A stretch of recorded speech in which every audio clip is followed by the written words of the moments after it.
Next, I will show you how to add a walking bass line. You already know your chords, so you know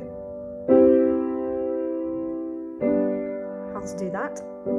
You also know your D major, your C major. So what we have to do with these chords next is to split them into separate notes instead of you playing them.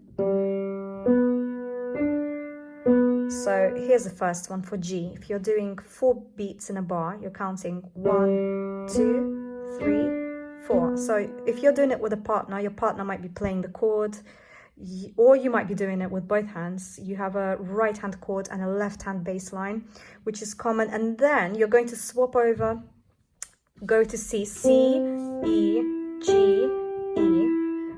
You might do the same for D, D, F sharp, A, F sharp. Now we're going to do the whole sequence of the bass line. So G first,